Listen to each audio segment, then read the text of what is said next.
Hare Krishna. Glory to Srila Prabhupada. Good morning, dear devotees in North America.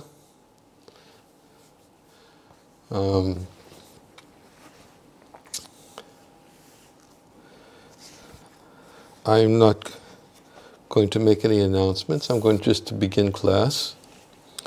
And I know we've missed Saturday classes for quite a few Saturdays. I think 2 Saturdays there were initiations. Another Saturday I had to give a lecture at the same time. I was requested to give a lecture by the GBC. And last Saturday, I was exhausted. I couldn't do it.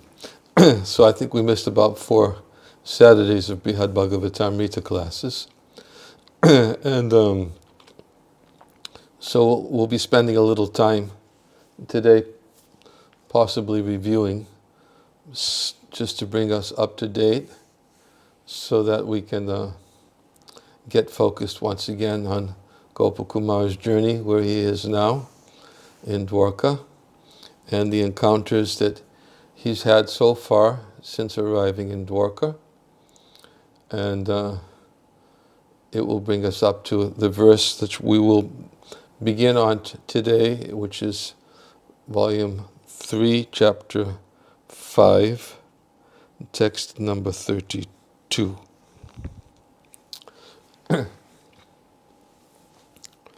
Om Namo Bhagavate Vasudevaya. Om Namo Bhagavate Vasudevaya. Om Namo Bhagavate Vasudevaya. Is this being translated into Russian? I don't know. Is it translated? Yes, okay.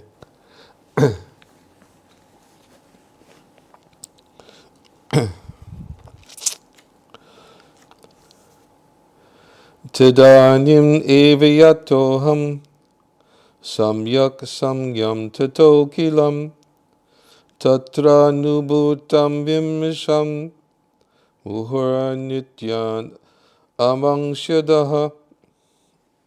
Translation: Only then did I completely return to normal consciousness. Reflecting on what I had seen happen, I danced for a long time and then began to think. Commentary. In the more normal situation of Uddhava's house, Gopakumara was able to gather his thoughts. He was delighted to have the opportunity to be with Krishna and his devotees there in Dwarka.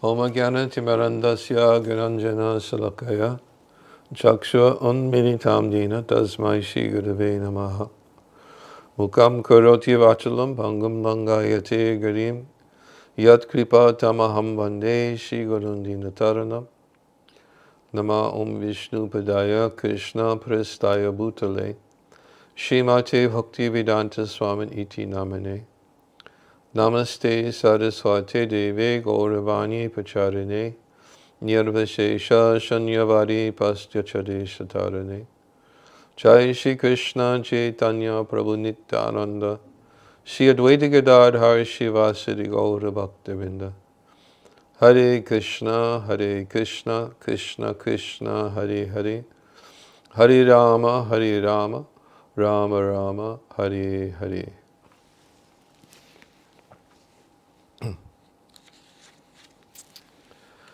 So since it's been probably about 5 weeks since we've had a class on Brhad Bhagavatamrita, I'm going to do a little summary today. I'm not going to read, I'm just going to summarize some of the verses from this chapter,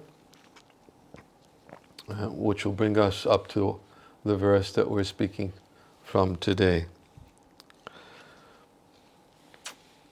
Gopakumara entered Dwarka from Ayodhya, where he met some Dwarkavasis and some young boys. They greeted him, and as soon as Gopakumar saw them, he immediately experienced that he had never seen anybody like these personalities before.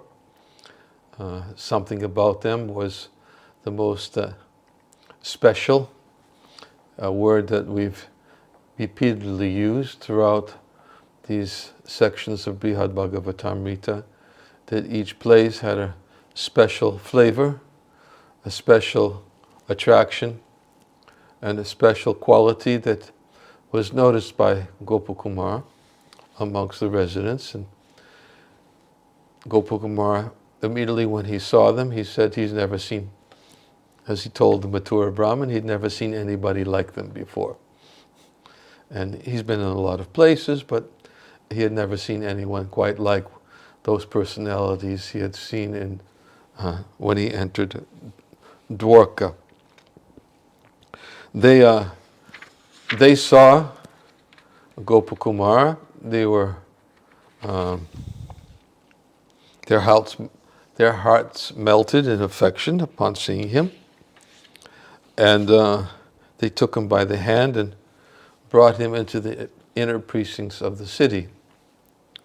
There in the inner precincts, Gopakumar entered the Sudharma assembly house, and he saw Krishna from a distance, and he was seated with Balaram, with Vasudev, Ugrasena, and many of the Garuda.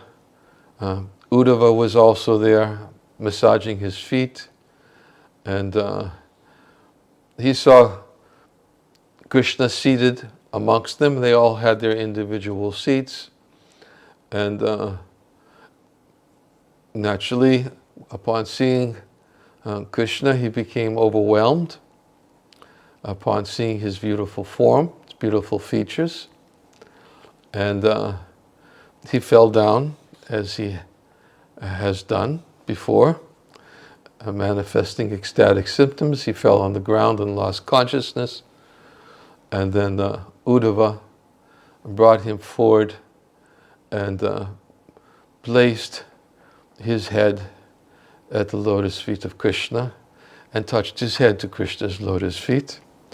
And of course, by such confidential arrangement for Gopakumar as have his head placed at the lotus feet of Krishna, he became overwhelmed once again and lost consciousness in ecstasy, and then believed in, when he came back to external consciousness, Krishna had began asking him about where he had come from. And then when Krishna began asking him about where he had come from, then Krishna himself remembered where he had come from. And then Krishna also started to become affected by remembrance of Raj, which automatically means remembrance of the devotees of Raj. And then what especially happened is when then Krishna reached down and took the flute from Gopakumar's hands, and then he was especially affected by holding the flute, and then Gopakumar, but no, it wasn't Gopakumar, it was Uddhava. Uddhava noticed that Krishna seemed to be affected by remembering Vraj, affected by seeing the flute, and then Uddhava, being engaged in the kind of confidential service that he renders to Krishna, especially in Dwarka, had to make a gesture to Krishna. Be careful. Don't go too deep, because you're sitting in front of Ugrasena and so many other personalities who are present. They won't be able to understand. This is not befitting your mood for them. And therefore, that indication was there in Uddhava's gesture, and Krishna then understood that it was not appropriate for him to display that kind of behavior in the presence of the Dwarkavasis, what to speak of the fact that he was still in the Sudharma assembly house in front of, what was it, 540 million Yadavas who were present in the assembly, and they were all focused on him. And we also explained in a subsequent class that there's only an inner circle of residents of Dwarka who can possibly understand Krishna's internal moods, which he experiences in Dwarka, which is his feelings of separation for the gopis. And previously we had talked about how the queens, they can understand, and we even read at one time, I think it was in the Russian-speaking class, we were reading from the first volume of Brhad Bhagavatamrita, describing Krishna's conversation with, well, first it was Rukmini's presentation about Krishna, and then Krishna, but Rukmini was saying to all the queens in Dwarka who were present, and this was again in the first volume of Brhad Bhagavatamrita, Rukmini was saying that we should understand that if Krishna is thinking of these gopis of Vrindavan, that's because they're better than we are. And the reason why they're better than we are is because they've sacrificed everything. They've sacrificed their household duties. They've sacrificed their families. They've sacrificed everything, and we're still very dutifully bound to our execution of our household duties. And therefore they're better situated than we are. And what Rukmini was explaining, all the queens who were assembled there fully agreed, and except for one. And that was Satyabhama. She had a tough time accepting it because her particular relationship of jealousy, that's the way she serves Krishna. And she began manifesting that jealous pride, and she went to her chambers and feeling in a jealous way about the statement that Rukmini had made. And Krishna was looking around for Satyabhama and couldn't find her, and said, "Go get her and tell her to come here. I have some things to tell her." And then from his own mouth, Krishna disclosed his feelings towards the residents of Braj also, and which was, of course, a very, very powerful testimony, because Krishna is hereby saying to Satyabhama and everyone else who was present at the time that you don't understand how dear these residents of Braj are to me, and he said they're so dear to me. He said that if they asked me to renounce everything, I would do it in a moment. which is a pretty strong statement to say in front of all the personalities who apparently he would be ready to renounce by that statement. He was practically telling them all that if they asked me to renounce you, I would do it in a moment. Of course, Sanatana Goswami explains in the commentary when Krishna makes that statement to Satyabhama, he explains that we can understand that Satyabhama must have a very confidential relationship, and Krishna must have a very confidential relationship with Satyabhama also to make such a statement to her, because ordinarily he wouldn't make that kind of a statement, but because of the intimacy of the relationship that's there, we understand there's some confidential relationship also for him to make a statement like that to her, and what to speak of to everyone else, all the queens who are present. So the queens, they know that Krishna is thinking about the residents of Braj, and they're not disturbed by it. In fact, Sanatana Goswami explains in the first volume of Brhad Bhagavatamrita, he says that when the queens think of this and they know it and they see Krishna behaving in this way, it inspires them to become better in their service. And therefore, because that's simply the nature of their relationship and that's how it affects them, they know that Krishna has a tendency to be more attached to the residents of Braj than he is to them. But we should never think of it that Krishna is displaying a greater attachment to the residents of Braj than the residents of Dwarka means in any way that the residents of Dwarka are feeling slighted. This is all the nature, as we spoke of before, and I'm not going to go into it again.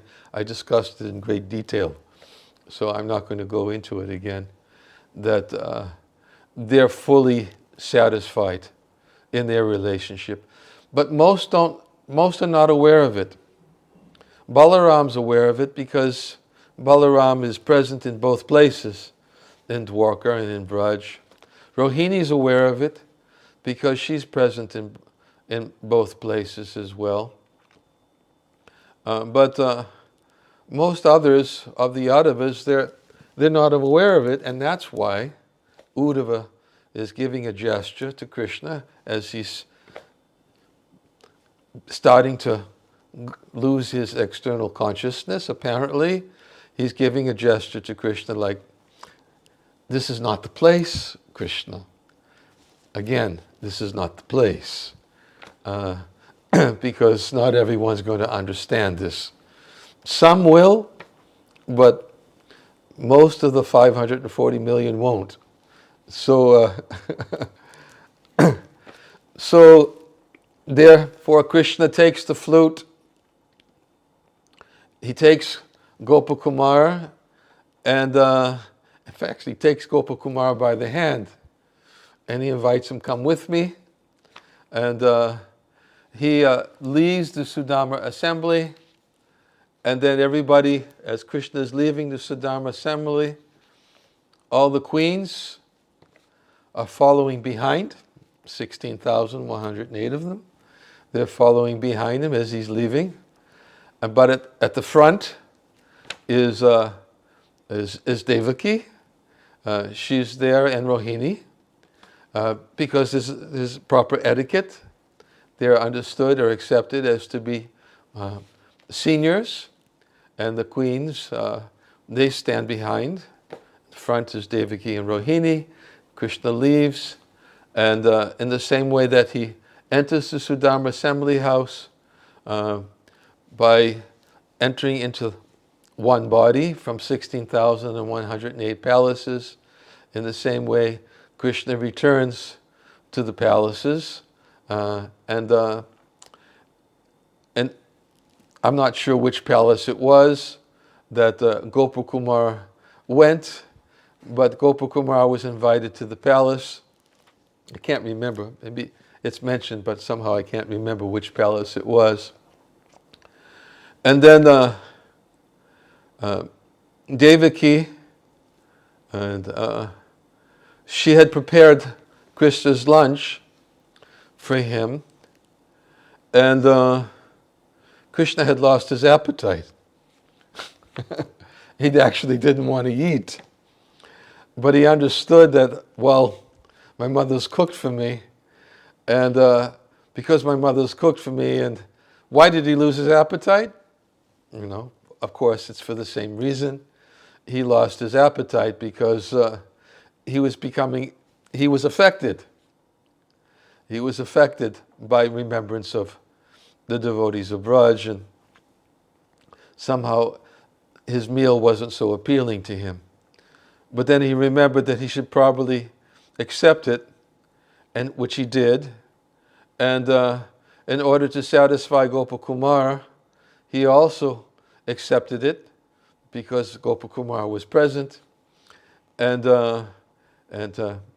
was waiting probably for remnants. And what happened was, oh yes, one other thing, very important point that happened. What happened was that when Gopakumar saw Krishna holding the flute, then Gopakumar saw Krishna as the object of his meditation in his heart. And he saw Devaki,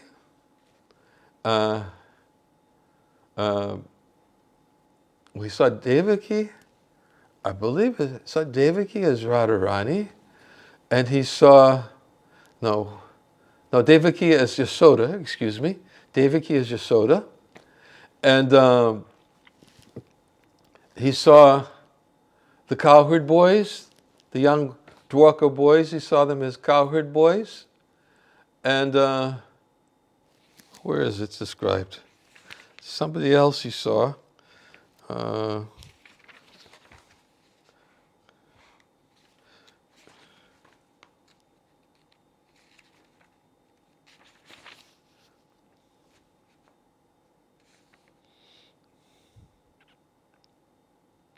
Krishna's queens.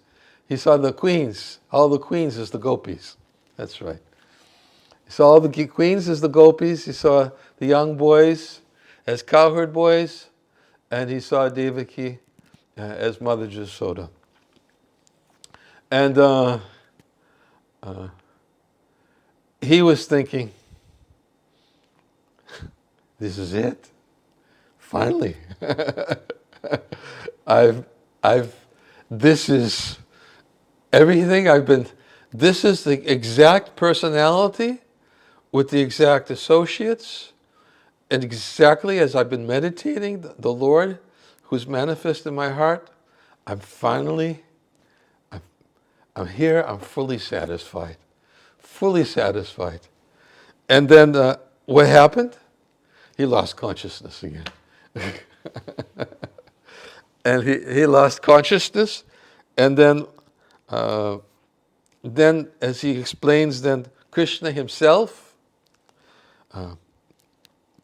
with his abundant compassion, he picked him up, and with the touch of his lotus hand, he began wiping off the dust off his body, and with the touch of his lotus hand, he says, he brought me back to consciousness and carefully cleaned the limbs of my body. And Sanatana Goswami says that although he could have brought Gopakumar back to consciousness simply by his omnipotent desire, Krishna wanted to take personal care of him. Again, another indication of a greater intimacy, which he was now experiencing in Krishna's presence. Now, we're almost up to today's verse. It was lunchtime. The Lord didn't feel like eating. Devaki fed him with his own hands and only then took something himself. As Gopakumar says, he took something himself for my satisfaction. Because because he also wanted his friends to eat, which they would do only in his presence. So that was the reasons.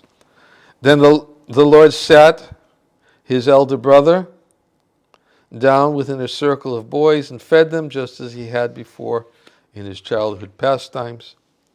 And then Uddhava knew the Lord's ecstasies very well, so he ate some of Krishna's Mahaprasad remnants and then took me somewhat by force to his own house. And we explained, I think, in the last class on this topic, we talked about how Krishna Uddhava dragged him away. And we explained that Uddhava's dragging Gopakumar away was because of Gopakumar's ecstasies. He was intoxicated by ecstatic love, and therefore Uddhava had to pull him along in his ecstasies to bring him to his house. Now in Uddhava's house, Gopakumar was feeling pretty good, because it was just Uddhava, and that's just today's verse. He said, "Only then did I completely return to normal consciousness. Reflecting on what I had seen happen, I danced for a long time and then began to think."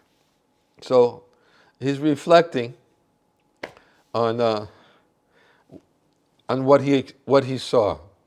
He saw Krishna, he saw Yasoda, saw the cowherd boys, he saw the gopis, saw Krishna take lunch. This was, this for him, this was it. This was it. And this is going to be, and it's, in today's commentary it says, in the more normal situation of Uddhava's house, Gopakumar was able to gather his thoughts. He was delighted to have the opportunity to be with Krishna and his devotees there in Dwarka. So now we'll read the next verse. Because now, guess what's going to happen? Something's going to happen which is going to, I don't know how to describe it. Something's going to happen which is going to set him back. Set him back means that something soon will happen which is going to make him feel out of place, embarrassed. It's going to be that usual experience that happens to him, that yes, when I see Krishna, when I see the gopis, when I see the cowherd boys, when I see Yasoda, when I see them all, it's perfect. But somehow, something's going to happen to him, and somebody's going to say something to him which is going to set him back. And then because he's such a, simple, humble, naive cowherd boy, when they say these kind of things, he's going to become, it's not going to feel right. He's going to be a little embarrassed. I mean, this is going to indicate, I'm starting to indicate what's going to be said. Somebody's going to come up to him and tell him, "Why are you wearing those miserable clothes?"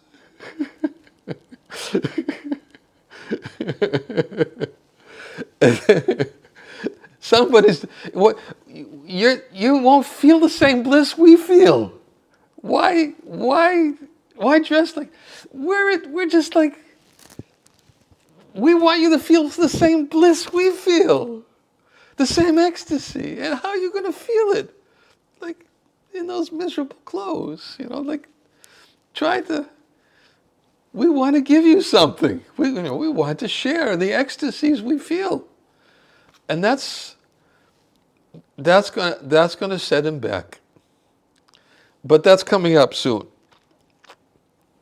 So what is he going to say now in the next verse? He says, "Manoratanam paramam kilantam Aho gato dhyaiva yadishta devam prapto paroksham rajanagaram tam shvidhyan yamana kilam haduribhi. I said to myself, indeed, this is in Uddhava's house. I said to myself, indeed, today I have achieved the ultimate perfection of all my desires, for with my very eyes, not just in his meditation, now he's saying, with my very eyes. We've talked about the superiority of with the eyes above meditation before. Now Gopakumara is saying, okay, now with my very eyes I have seen the hero of Brhad with all his attractive charms, that same person upon whom I have always meditated in my heart. Here he is. Commentary. This is the form of the absolute truth, for so long had filled Gopakumar's heart in his meditations. The audacious enjoyer of Vrajabhumi, who attracts his devotees in countless ways.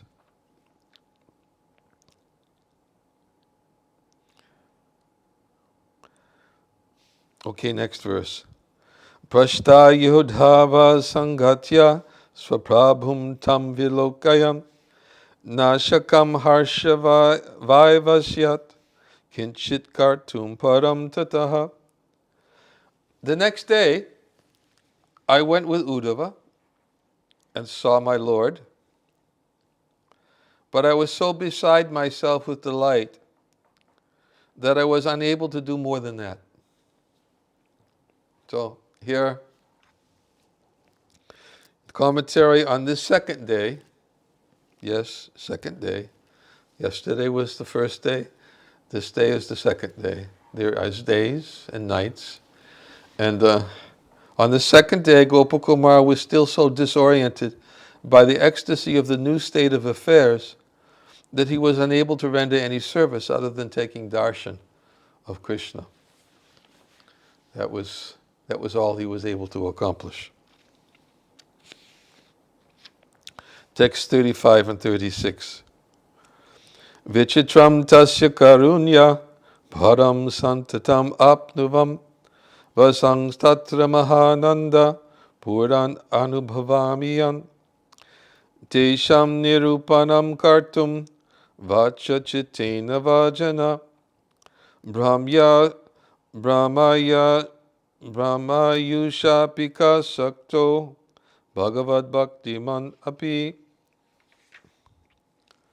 While residing there in Dwarka, I constantly, abundantly received Lord Krishna's wonderful mercy. I tasted such a flood of supreme ecstasy that no one could tell of it in words or even think of it within the mind. Not even a pure devotee of the Lord with a lifetime of Brahma. Commentary. The glories of Krishna in Dwarka are surely beyond the comprehension of the greatest scholars and mystic yogis. Only rarely can even surrendered devotees approach those glories with the mind or words. Text 37. Mokshe shukamna numahattamam uchyate yat tat koti koti gunitam garitam vikunte yuktya kayachit adikam kilako shalayam yadhorka bhavam idam tukattam nirupyam. The happiness found in liberation is said to be supreme.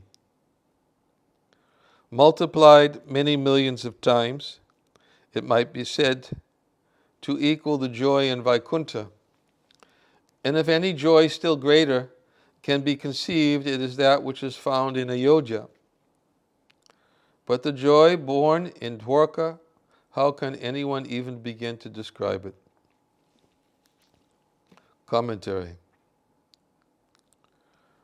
The devotees of impersonal liberation consider the nullifying of material existence the highest possible perfection, its happiness greater than any other. They are unaware of the existence of a transcendental world in which there is a happiness much greater. Although the Vaishnavas openly proclaim that happiness to anyone willing to hear. Interesting point being brought out here. It's oftentimes described, especially Bhaktivinoda Thakur speaks about it a lot, both in Jaiva Dhamma. He speaks about it in Bhakti Tattva Viveka. He speaks about it many places. That even though one may experience the bliss of impersonal liberation as a result of detachment from the material, becoming fully detached from the material world and achieving a certain level of renunciation by that total detachment. There's some bliss that's there, but that bliss is not very significant. And he says that only by good fortune, that when that kind of detachment is awakened in a person's heart, if by good fortune one can get the opportunity to associate with a Vaishnava, by association of Vaishnava, one can, by good fortune, hear that there is a happiness which is greater than the happiness of impersonal Brahman.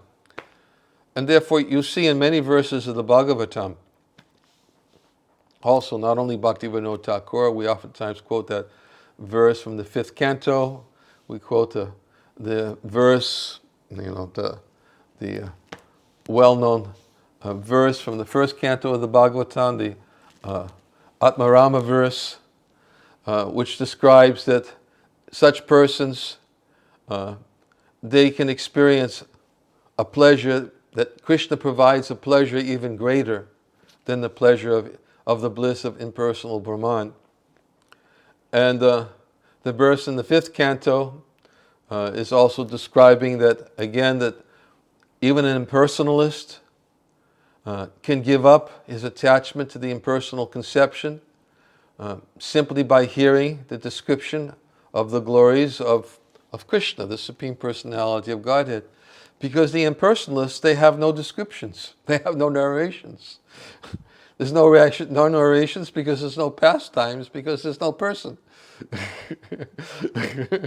So, therefore, Prabhupada emphasizes it again and again that why do the impersonalists, when one hears a message of Srimad Bhagavatam from the lips of an impersonalist, it's like milk touched by the lips of a poison. Because the lips becomes poisoned by the lips of a person who touches it, becomes poisonous. Because why does it become poisonous? Is because they have no capacity to speak of the pastimes of the Supreme Personality of Godhead, because ultimately for them, the Lord is impersonal. So therefore it is very dangerous to hear the message of the Bhagavatam from an impersonalist. And therefore, what is it that gives the impersonalist an opportunity to come to the platform of devotional service? It's only by the mercy of a Vaishnava. Nothing else.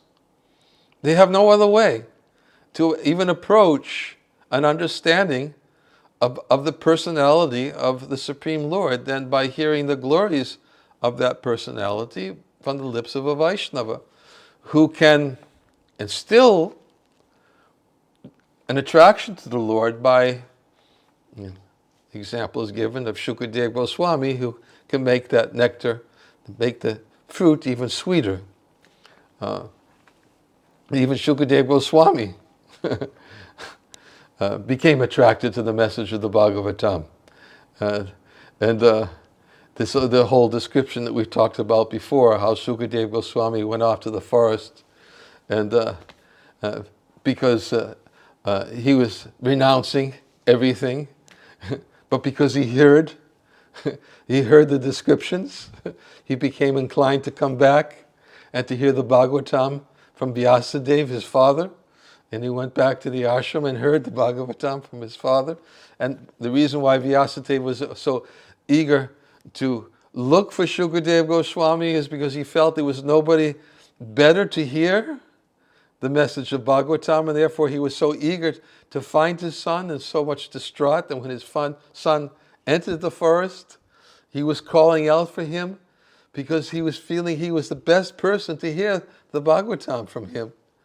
So it was, of course, Vyasadeva, and who was so very eager to hear, and Sukadeva Goswami, by hearing that message, then of course he became qualified. So the point is here that they are unaware of the existence of a transcendental world in which there is a happiness much greater, although the Vaishnavas openly proclaim that happiness to anyone willing to hear. That's it.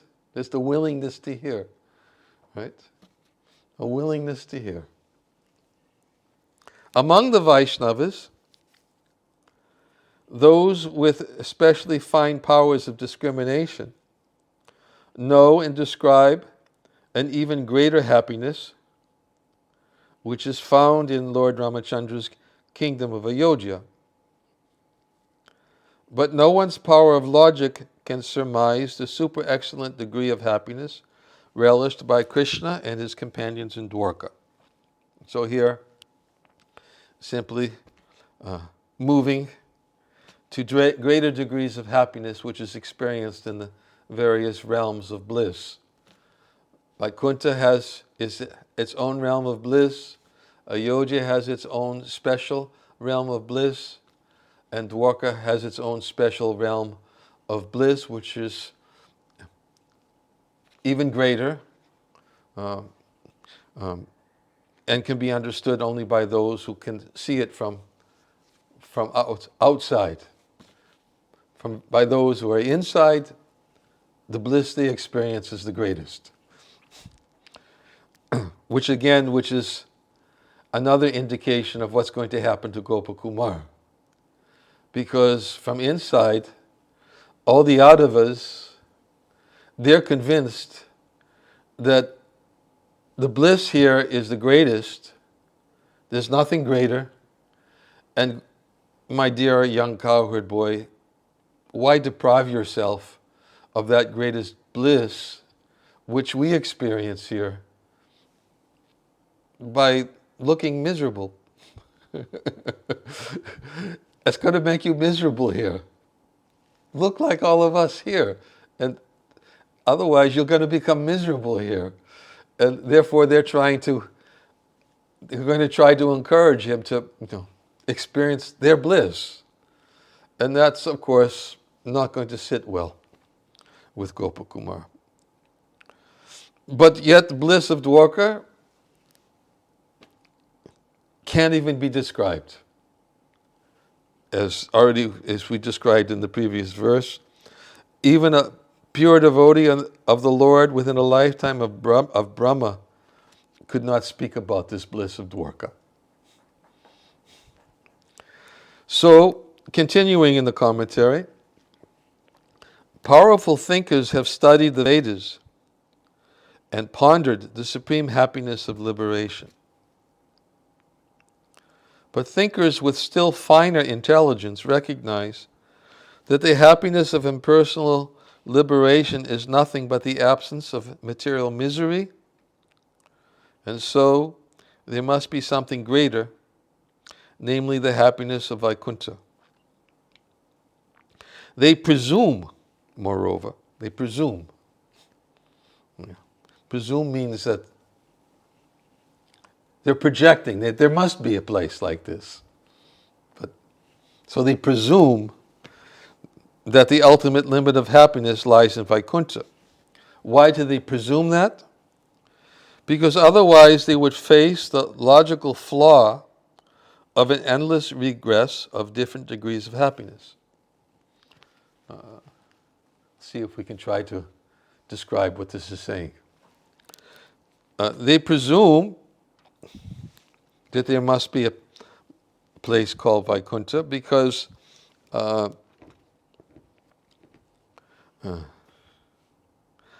they would face a flaw. Oh, endless regress of different degrees of happiness. Yes. In other words, if they're thinking happiness is simply the relief of miseries, then they're going to have to see that from a relative perspective. Like if it's, well, he's got a relief from these miseries, he's got relief from these miseries, he's got relief from these miseries, but there's so many relative degrees of miseries that they're going to have to consider happiness means that a relief of these different types of miseries. So they presume that there must be something higher because they're going to fall into this logical flaw of thinking that this is happiness. It's a flaw. It's because it's not really happiness. It's only relief from miseries. And of course, this is the illusion that impersonalists think that their relief from happiness will be the highest ecstasy. But as Lord Brahma says, they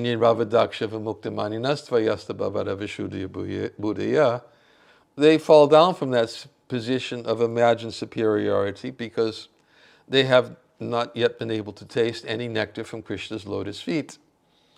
They haven't understood yet. They haven't heard. They haven't heard the glories of devotional service and haven't found shelter at Krishna's lotus feet. Therefore, they are flawed in their conception of ultimate happiness because they'll fall from that position unless they take shelter of Krishna's feet. So they presume that the ultimate limit of happiness lies in Vaikuntha. These are persons with finer intelligence. They have a finer intelligence. They presume that there must be something higher. There must be something greater than just relief from distress. But they don't know it yet. They don't know it yet. If they're by good fortune, and that's always the extra added element. If by good fortune one achieves the causeless mercy of the Lord by good fortune, then and gets the association of a devotee, then they can begin to understand. So,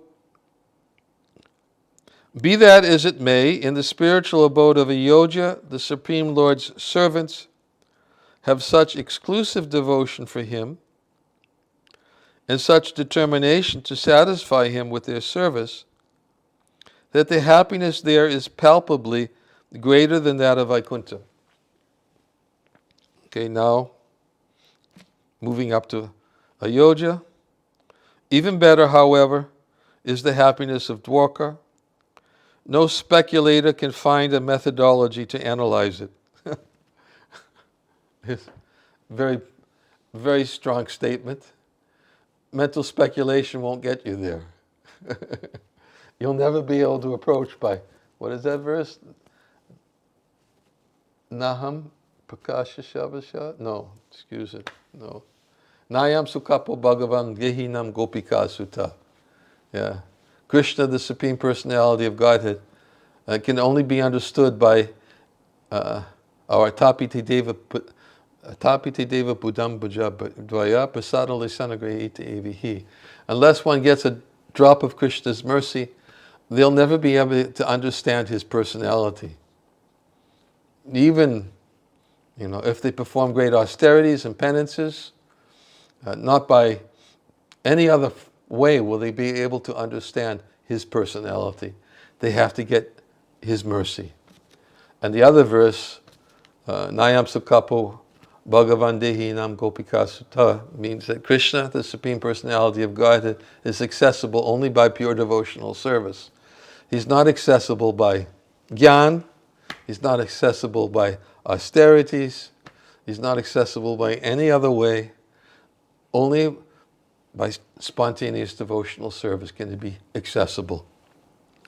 So, no speculator can find a methodology to analyze it, but it exists nonetheless. It is not a mere creation of devotees' sentiments, for many reliable authorities have perceived it for themselves.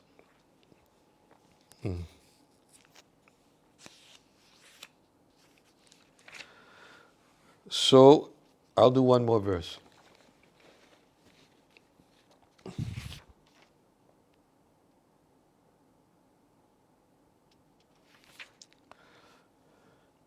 Tatrapi tachchira didrikshita jivitesha praptya tad ekadayatasya janasya yatsyat ritya kayastu vachaso manaso pivattam tadvai vidustad uchitatmani tad vidaste. Indeed, no faculty of mind or speech can grasp the joy a resident of Dwarka feels from having gained the only Lord of his life after a long time yearning to see him. Only those whose minds are fit can know that joy.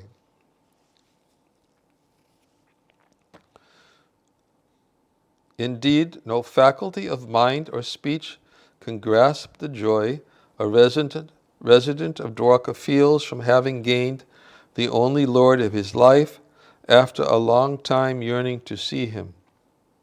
Only those whose minds are fit can know that joy. Commentary.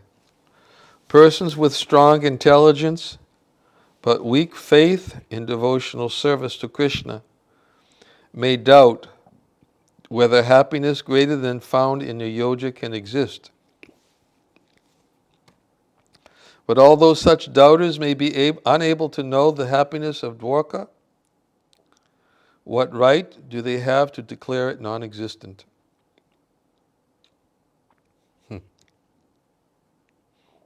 Prabhupada would oftentimes challenge people.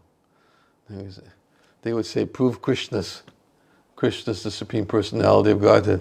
And Prabhupada would say, well, prove Krishna's not the Supreme Personality of Godhead. He would challenge them. Prove it. Can you prove that Krishna's not the Supreme Personality of Godhead?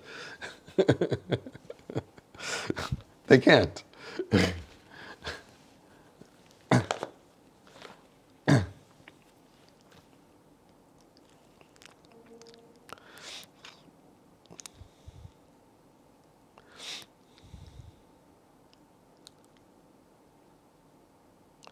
So persons with strong intelligence but weak faith in devotional service to Krishna may doubt whether happiness greater than found in a yoga can exist.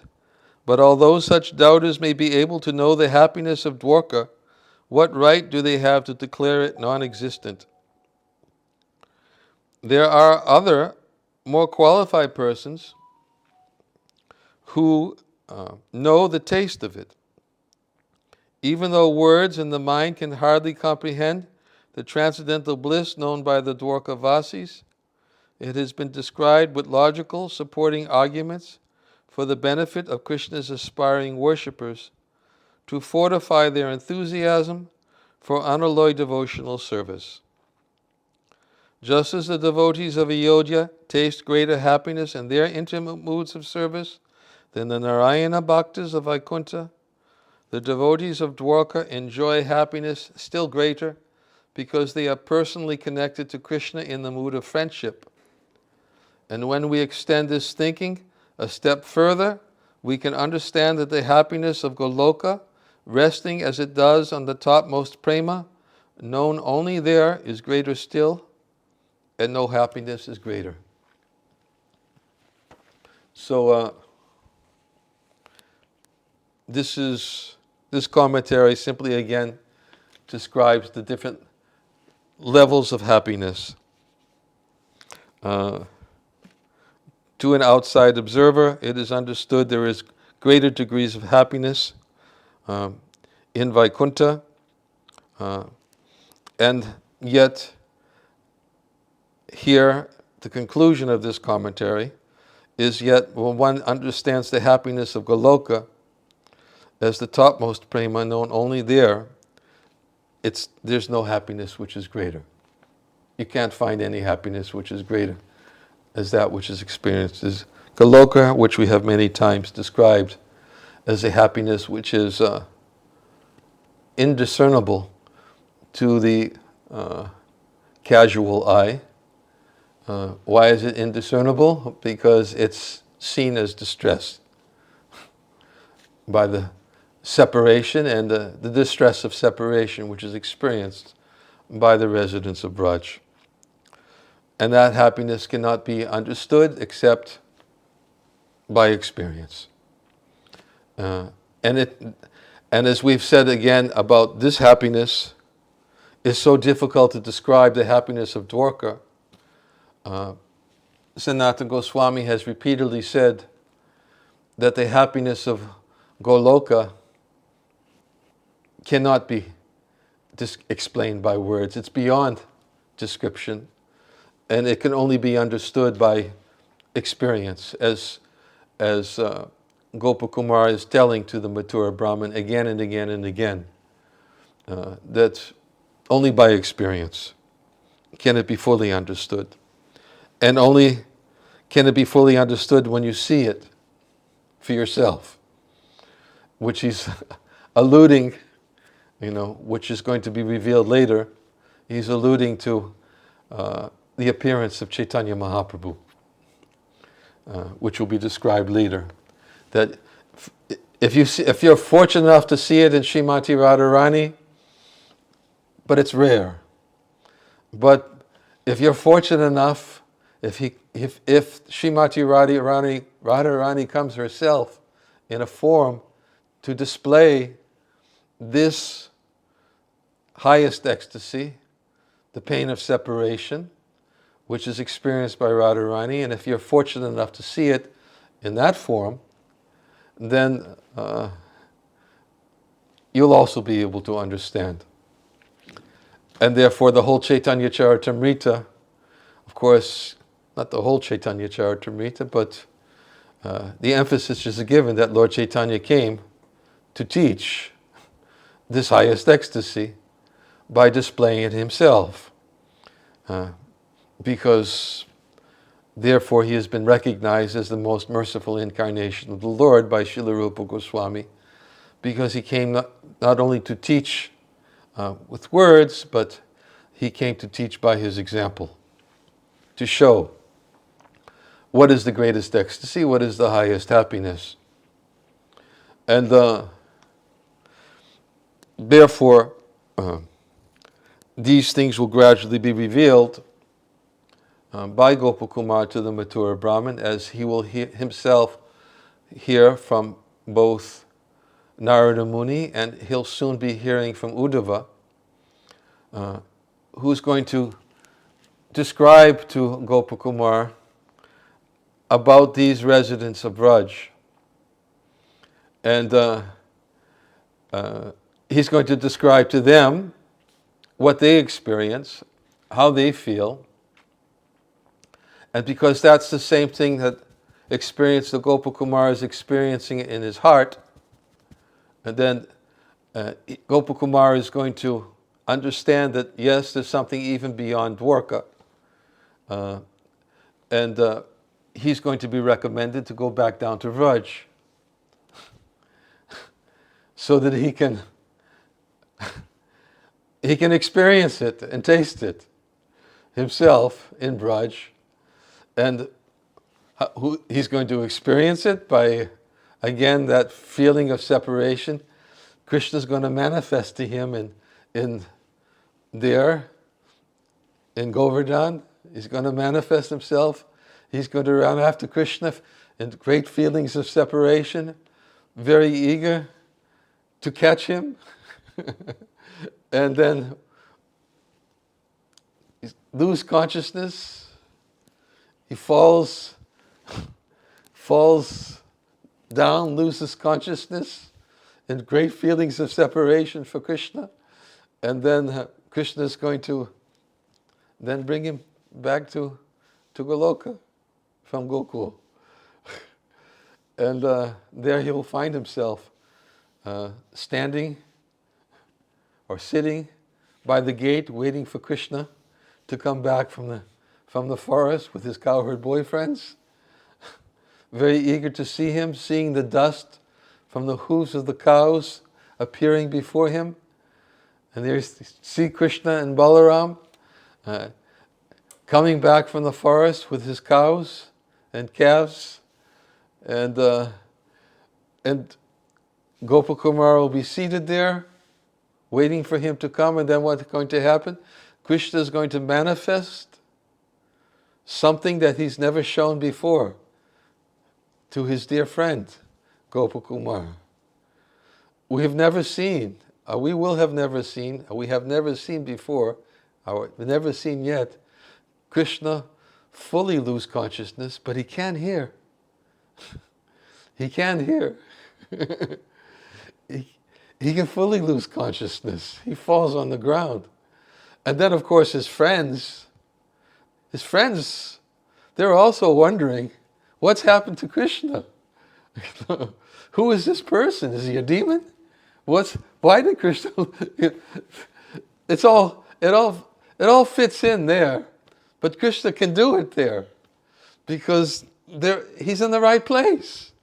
He's in the right place with the right associates, the right devotees, the right mood, and it's all just what Gopakumar has been endlessly hankering for, to be in that place where everybody will completely fit into his mood. And but it's a place unknown to most. Unknown. But it was a place which was revealed to Gopakumar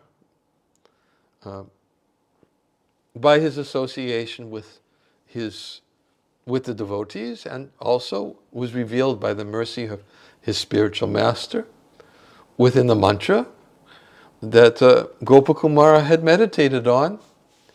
It was all revealed to him because of his strong desire to attain Madan Gopal, the Lord of his heart.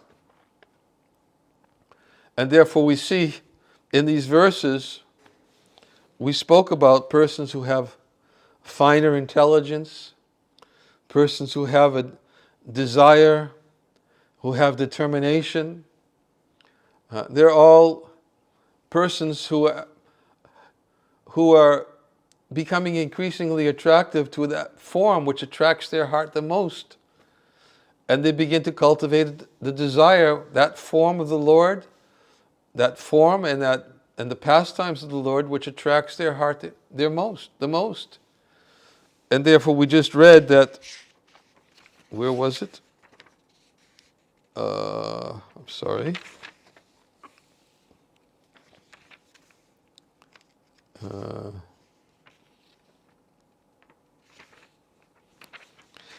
Anyways, we read, here it is.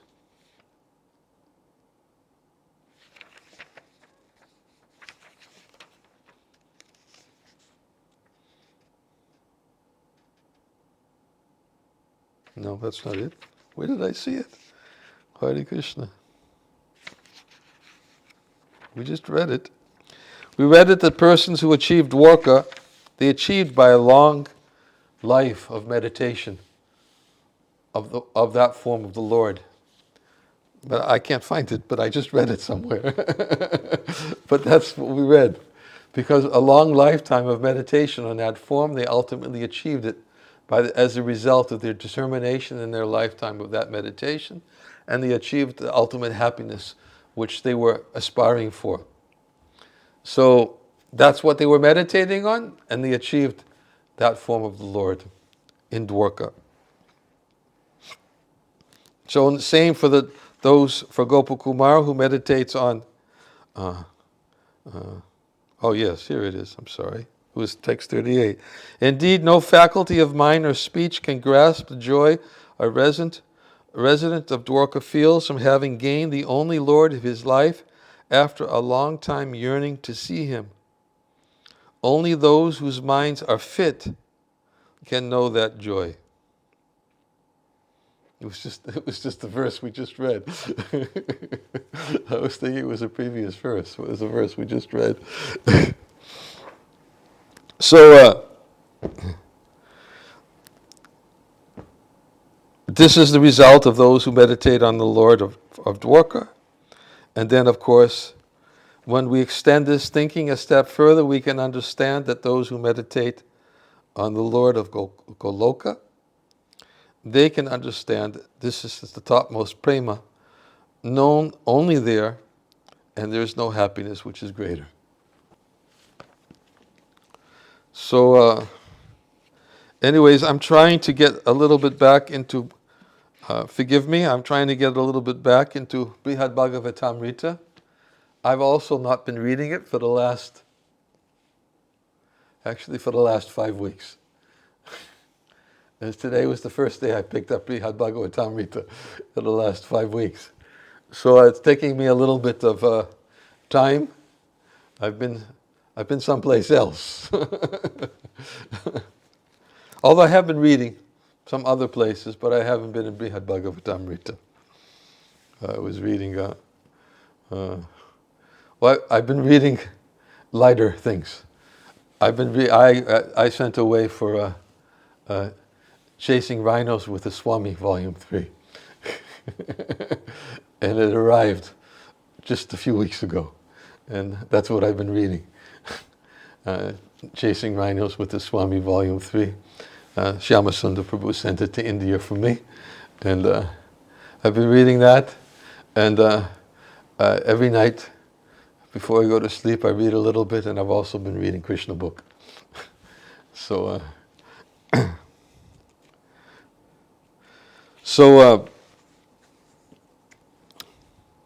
tomorrow,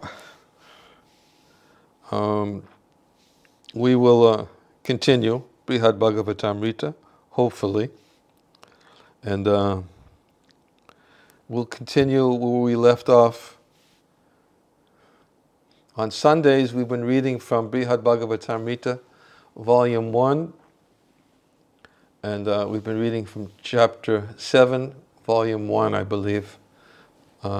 We went back there and we were reading from Krishna's own words, where he was describing to Satyabhama just how much attached he was to the residents of Brhad.